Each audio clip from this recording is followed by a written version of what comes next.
Sahith, you've had some good rallies to make the cut line lately, last couple of weeks. What's the vibe like on Sunday with the way you played today? Yeah. I felt like this week I played even a little better than last week. Last week my putter kind of bailed me out a couple other rounds. I don't know what the stats said, but I made a bunch of putts last week to kind of backdoor top 10. But this week I hit it much better.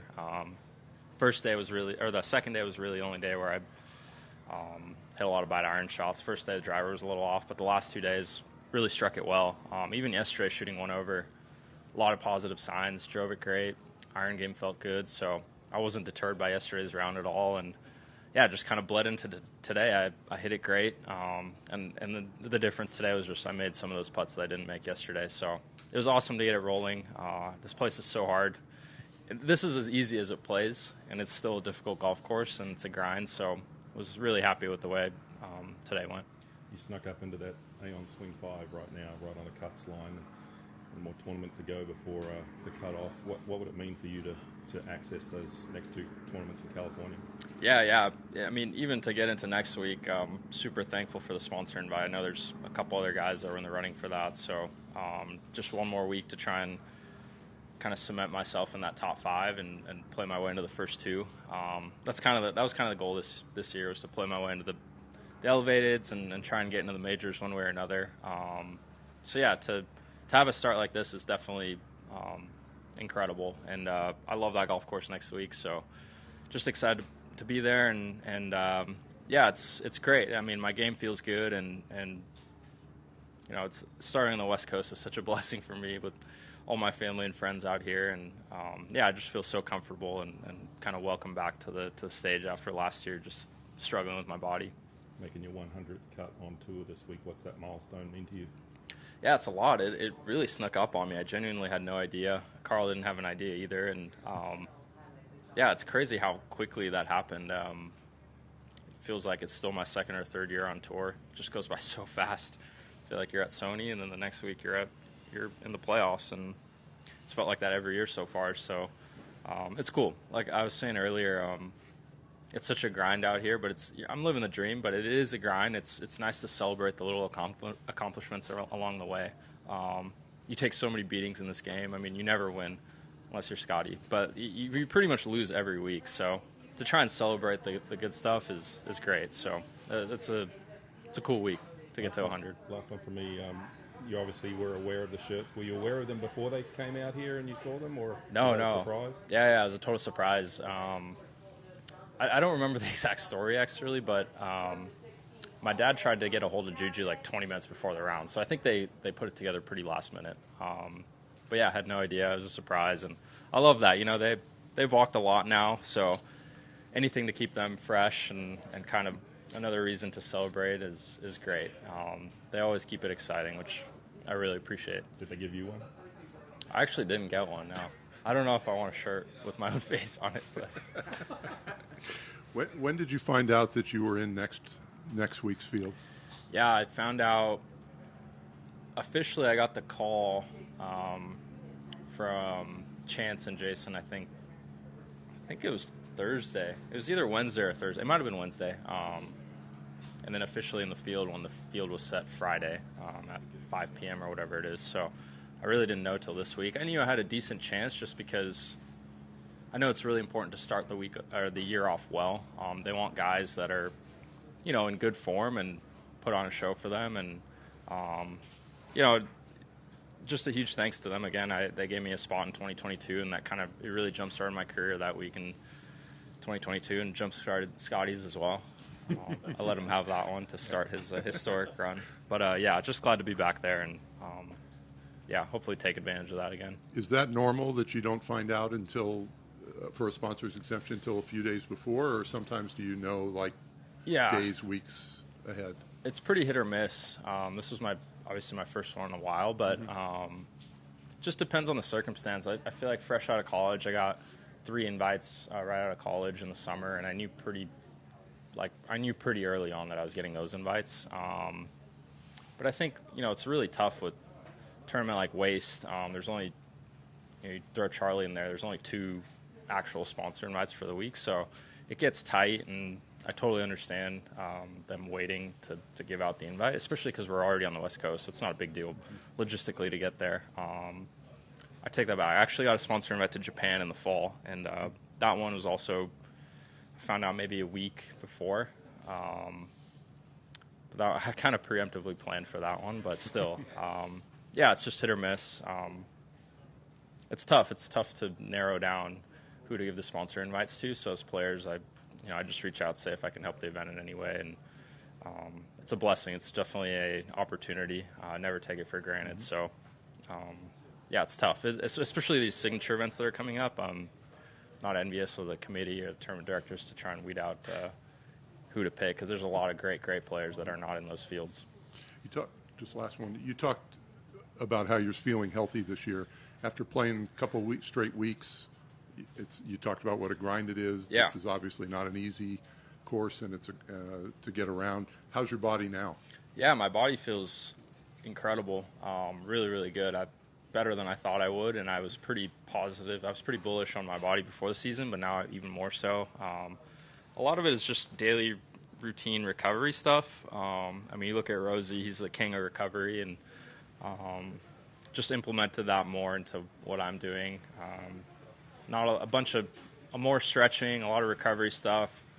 Not necessarily more time in the gym, but just stuff that's going to help me play this game as long as possible. Yeah, it's we'll see how it feels. Hopefully I end up playing 6 in a row here, and maybe even more. See how the body feels. At some point I got to take a week off, so hopefully I have that issue of having to take a week off. But yeah, I feel great. And a big thing that I did kind of earlier when I was Korn Ferry and first year on tour, I took a lot of Mondays off, which kind of really helped me recover, and I didn't really do that the last few years, I think. So going to force myself to take Mondays completely off, even if I want to really badly get on the putting green or anything. All that mileage that you walk even on a putting green really adds up. So just being more on top of that stuff as well. Couple for you. What makes Justin the king of recovery? Yeah, I mean, what he's doing at 45 is unbelievable. It kind of is, I don't want to say it's Djokovic, like Djokovic is the GOAT, but just to be able to gain the ball speed he has, to be able to keep the competitive fire that he has, the discipline, while also being a great family man. I got to know him a lot better through TGL and being on my LAGC team, and he kind of does it all. He's very, very impressive, and somehow I feel like he's flown under the radar for 20-plus years. I mean, #1 in the world, major champ, gold medalist, whatever, you name it, you feel like he's done it. So, and to be playing potentially some of the best golf of his life now, I know he wants to win majors really bad, and yeah, I wouldn't be surprised if he snags one this year at all, especially after last year. But yeah, I think it's been known for a while that he had his little recovery stations, and does the cold plunges, the saunas, the stretching, the gym work, whatever it might be. He does pretty much anything necessary. And I didn't really have that attitude, and I'm going to get more to that. I don't know if anyone can take it as extreme as some of these guys do, and I'm sure a lot of these top guys behind the scenes are doing very similar recovery stuff, because it is pretty brutal. It's golf sneaky tough on the body. So yeah, he does a lot of things the right way. He's all class.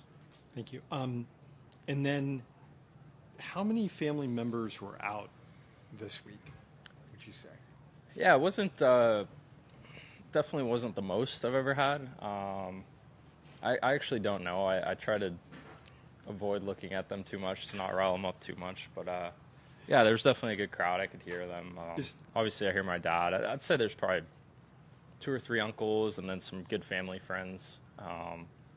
But it's a blast. I have a lot of my friends here as well. So it's funny that you say about you don't want to rile them up, because they're probably already pretty riled, right? So So you don't want to encourage it anymore? I mean, I love how they are on the golf course. I've never been that way. And golf's a funny game. Like I do feel like I wear my emotions on my sleeve. But you can never get too high or too low on yourself out there. And sometimes, when you're watching golf, you can get as high as you want. It doesn't matter. The come down is not going to really affect you. But, while I'm in the battlefield, so to speak, you just got to try and stay as level-headed as possible. And, there's very rare occasions where you can just completely lose it. I think Rosie can afford a few coming down the stretch, but yeah, it's I try and stay as level-headed as possible, and but I know they're always cheering me no matter what happens, and that's really cool. It's got to be a cool thing, right? Very cool, yeah. Puts things in perspective. Yeah. Just you talked a little about Justin's fitness routine, but just how impressive is what he's doing this week? Yeah, he obviously loves his place as well. I think he already has a scoring record here at Torrey, so I'm sure he's set a bunch of new scoring records here this week, but it's really impressive what he's doing. I think he's 45 years old, so whatever. His career's already been so long, and I love that comment he made about just trying to make good new memories.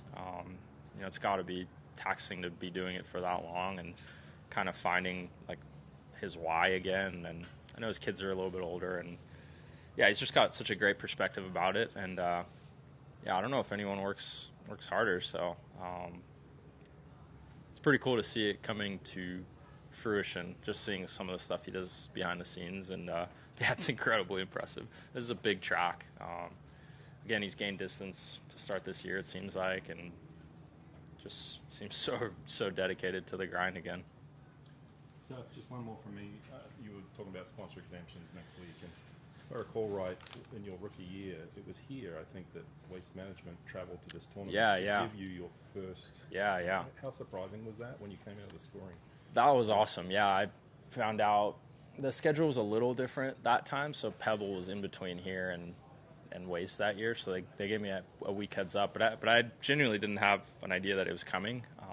Obviously, I made the effort to try and get that invite, but it was a huge blessing in disguise. And again, I think it really kickstarted my career. It was the first time I was kind of thrown in the cauldron and just asked to perform, and played some of the best golf of my life those first 2 rounds. So it's special that they gave me another sponsor invite. I know they absolutely didn't have to. Regardless of what the outcome was this week, I was going to go there and play because they've gone out of their way to give me the sponsor invite. And, I'm just really appreciative of that. Great. One more. How'd the course play this week? What'd you think of the condition of the course? Yeah, it's probably some of the best condition I've ever played Torrey in. I think the weather was super conducive to that. We had a bunch of rain early on in the year and then a bunch of sunshine later, so the greens were nice and crispy. I've definitely seen them firmer. I don't think they're as firm as they could have gotten them, and I think that's a big reason why the scores are so low.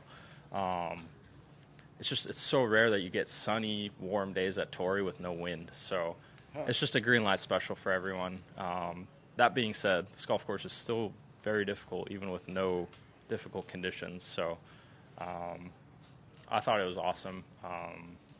Even with the POA creeping up on the bent on the north, they still rolled great. And you know what you're going to get with the greens on the south. There's piers they get in the morning, and it's POA, and that's why I love POA. I try and look at it in a way where I get the good bounces. Sometimes a bad putt goes in here. But yeah, it was as pure as I've ever seen it, I think. So big appreciation to the grounds crew for doing that for us. Can I ask you about one shot that you probably you had a great round and a great tournament, but sometimes people learn from you guys when you don't hit a shot as well, and maybe the last chip. What's the teaching moment for you on that? Yeah, it was. I kind of missed it in a bad spot. I hit it right where I was looking, but it was like right down the spine in the middle of the green. So I definitely tried to play maybe the more aggressive shot. I could have gone out right, and if the ball comes out hot, then it's not going in the water. It's going 15 feet in the fringe or just in the intermediate there. I wanted to get it in there pretty close, so I kind of went more straight on, and it was a very dicey lie, and I feel like if it came out hot at all, you're worried about the water there. So just trying to dribble over the ridge, and it was probably a combination of just didn't fully commit to the shot I was hitting, and it was also a gnarly lie. Sometimes you just get bad lies, so it was just a combination of that. Happens sometimes for sure. I don't think there's anything too mechanical about that. It was more maybe not hitting the right shot, so. Great round. Thank you. Thanks, Thanks, Mark.